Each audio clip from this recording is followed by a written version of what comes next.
Hi everyone, Deanna here, and today I will be sharing my insights on Mims Cafe.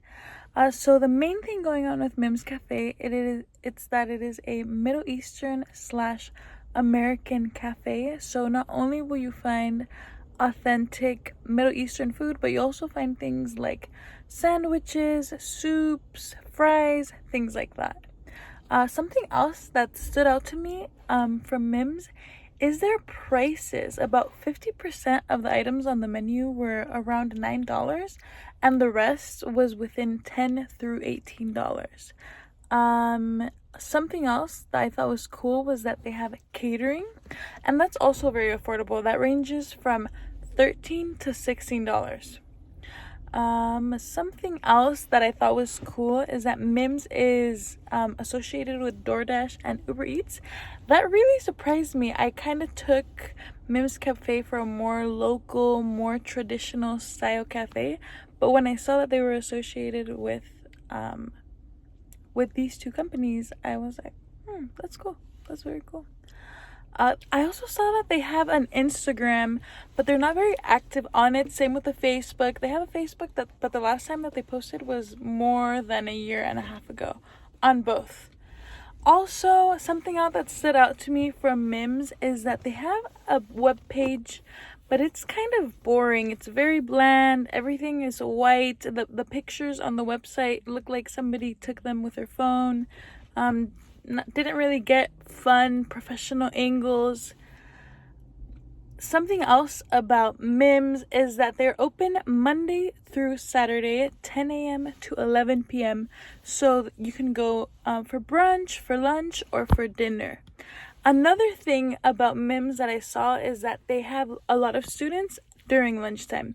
But then during those other times, like breakfast and dinner, the people that live around, it's more like a local favorite. It's also known as a hidden gem within those people that live around Mims. Like I mentioned before, Mims Cafe has very affordable prices, so this makes me think that Mims is targeting students since it is on the St. Paul U of M campus. Something else that I would think it would be for the community, because not only if it was only targeting students, Mims would only be open around lunchtime, but it's open since the morning all the way to night.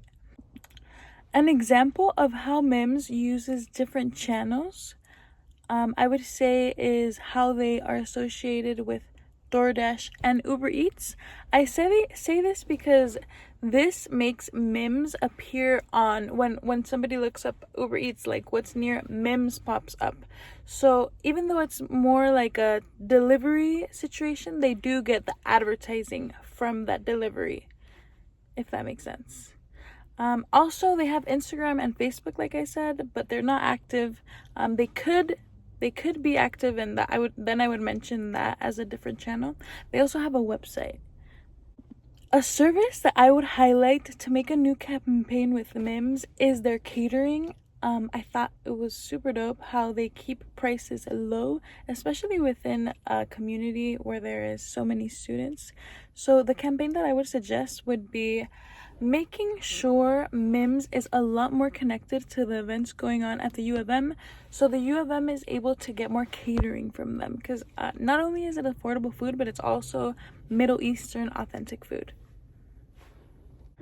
My measurable marketing objective would be increase their Instagram, not only Instagram, but their overall social media following by 500 followers by this summer 2025.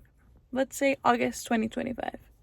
Thanks for watching, guys. See you in class.